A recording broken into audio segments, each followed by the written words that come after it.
व्रत पर्व उत्सव अंक में माघ मास की शुक्ल पक्ष की सप्तमी अचला सप्तमी व्रत कथा तथा व्रत विधि। अचला सप्तमी पुराणों में रथ सूर्य, भानु, अर्क, महती तथा पुत्र सप्तमी आदि अनेक नामों से विख्यात है और अनेक पुराणों में उन नामों से अलग अलग विधियां निर्दिष्ट हैं, जिनके पालन से सभी अभिलाषाएं पूरी होती हैं। यहाँ भविष्य पुराण में निर्दिष्ट अचला सप्तमी व्रत का महात्म्य और विधान संक्षेप में दिया जा रहा है। एक बार राजा युधिष्ठिर ने भगवान श्री कृष्ण से पूछा, भगवान, आपने सभी उत्तम फलों को देने वाले माघ स्नान का विधान बताया था, परंतु जो प्रातःकाल स्नान करने में समर्थ ना हो वह क्या करे? स्त्रियां अति सुकुमारी होती हैं, वे किसी प्रकार से माघ स्नान का कष्ट सहन कर सकती हैं। इसलिए आप कोई ऐसा उपाय बताइए कि थोड़े से परिश्रम द्वारा नारियों को रूप, सौभाग्य, संतान और अनंत पुण्य की प्राप्ति हो। भगवान श्री कृष्ण बोले, महाराज, मैं अचला सप्तमी व्रत का विधान बतलाता हूँ, जिसे करने से सब उत्तम फल प्राप्त हो जाते हैं। इस संबंध में आप एक कथा सुने। मगध देश में इंदुमती नाम की एक अति रूपवती वेश्या रहती थी। एक दिन वह प्रातःकाल बैठी बैठी संसार की नश्वरता का, ईश्वर का चिंतन करने लगी। देखो, ये विषय रूपी संसार सागर कैसा भयंकर है। इसमें डूबते हुए जीव जन्म, मृत्यु, जरा जैसे जल जंतुओं से पीड़ित होते हुए भी किसी प्रकार पार उतर नहीं पाते। ब्रह्मा जी के द्वारा निर्मित ये प्राणी समुदाय अपने किए गए कर्म रूपी ईंधन एवं काल रूपी अग्नि से दग्ध कर दिया जाता है।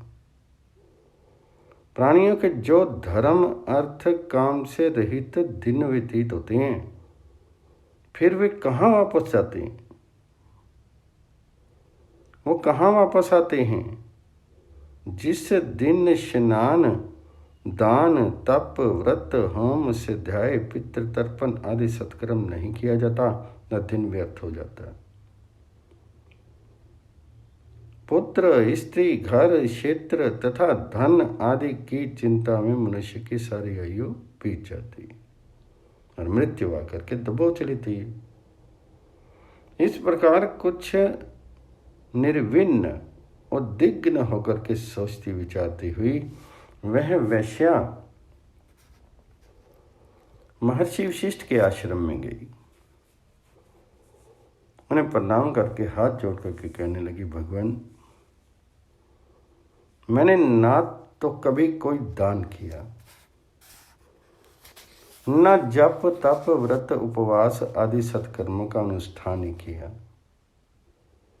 तथा न शिव, विष्णु आदि किन्हीं देवताओं की आराधना ही की। अब मैं इस भयंकर संसार से भयभीत होकर के आपकी शरण में आई हूँ। आप मुझे कोई ऐसा व्रत बतलाइए जिससे मेरा उद्धार हो जाए। तो वशिष्ठ बोले, वरानने, तुम माघ मास के शुक्ल पक्ष की सप्तमी को स्नान करो, जिससे रूप, सौभाग्य और सद्गति आदि सभी फल प्राप्त होते हैं।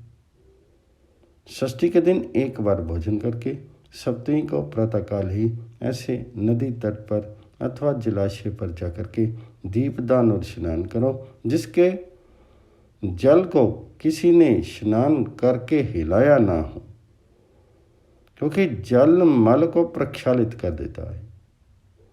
बाद में यथाशक्ति दान भी करो, इससे तुम्हारा कल्याण होगा। वशिष्ठ जी का ऐसा वचन सुन करके इंदुमती अपने घर वापस लौट आई और उनके द्वारा बताई गई विधि के अनुसार उसने स्नान ध्यान आदि कर्मों को संपन्न किया। सप्तमी के स्नान के प्रभाव से बहुत दिनों तक सांसारिक सुखों का उपभोग करती हुई वह देह त्याग के पश्चात देवराज इंद्र की सभी अप्सराओं में प्रधान नायिका के पद पर अभिषिक्त हुई। यह अचला सप्तमी संपूर्ण पापों का परिशमन करने वाली तथा सुख सौभाग्य की वृद्धि करने वाली है।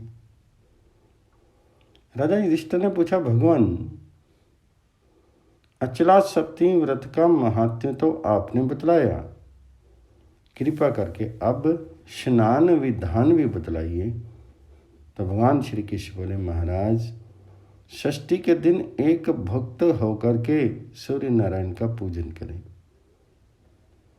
यथासंभव सप्तमी को प्रातःकाल ही उठ करके नदी या सरोवर पर जाकर के अरुणोदय वेला में बहुत सवेरे ही स्नान करने की चेष्टा करें।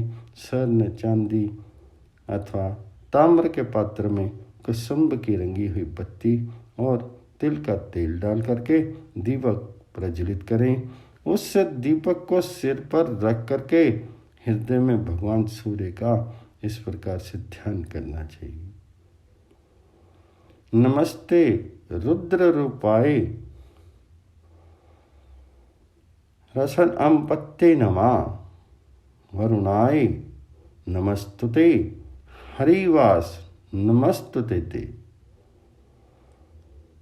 यावजनम कृतं पावम मया जन्मसु सप्तसु तन्मे रोगम च शोकम च माक्री हंतु सप्तमी जननी सर्वभूतानां सप्तमी सप्त सप्तिके सर्वव्याधि हरे देवी नमस्ते रवि मंडले। तदनंतर दीपक को जल के ऊपर तैरा दें, फिर स्नान करके देवताओं और पितरों का तर्पण करें और चंदन से कर्णिका सहित अष्टदल कमल बनावें। उस कमल के मध्य में शिव पार्वती की स्थापना करके प्रणव मंत्र से पूजा करें और पूर्व आदि 8 दलों में क्रम से भानु, रवि, विवस्वान, भास्कर, सविता, अर्क, सहस्त्र किरण तथा सर्वात्मा का पूजन करें। इन नामों के आदि में ओमकार, चतुर्थी विभक्ति तथा अंत में नमः पद लगावें, यथा ओम भानुवे नमः, ओम रव्ये नमः इत्यादि। इस प्रकार पुष्प, धूप, दीप, नैवेद्य तथा वस्त्र आदि उपचारों से विधि पूर्वक भगवान सूर्य की पूजा करके स्वस्थानम गम्यताम ये कह करके विसर्जित कर दें। बाद में ताम्र अथवा मिट्टी के पात्र में गुड़ और घृत सहित तिल चूर्ण तथा स्वर्ण का ताल पत्राकार एक कान का आभूषण बना करके पात्र में रखते हैं। अनंतर रक्त वस्त्र से उसे ढक करके पुष्प, धूप आदि से पूजन करें और वह पात्र दुर्भाग्य तथा दुखों के विनाश की कामना से ब्राह्मण को दे दें। अनंतर पुत्र, पशु, भृत्य समन्वित मेरे ऊपर भगवान सूर्य प्रसन्न हो जाएं, ऐसी प्रार्थना करें। फिर गुरु को वस्त्र, तिल, गौ और दक्षिणा दे करके तथा शक्ति के अनुसार अन्य ब्राह्मणों को भोजन करा करके व्रत समाप्त करें। जो पुरुष इस विधि से अचला सप्तमी को स्नान करता है उसे संपूर्ण माघ स्नान का फल प्राप्त होता है। व्रत के रूप में इस दिन नमक रहित एक समय एक अन्न का भोजन अथवा फल आहार करने का विधान है।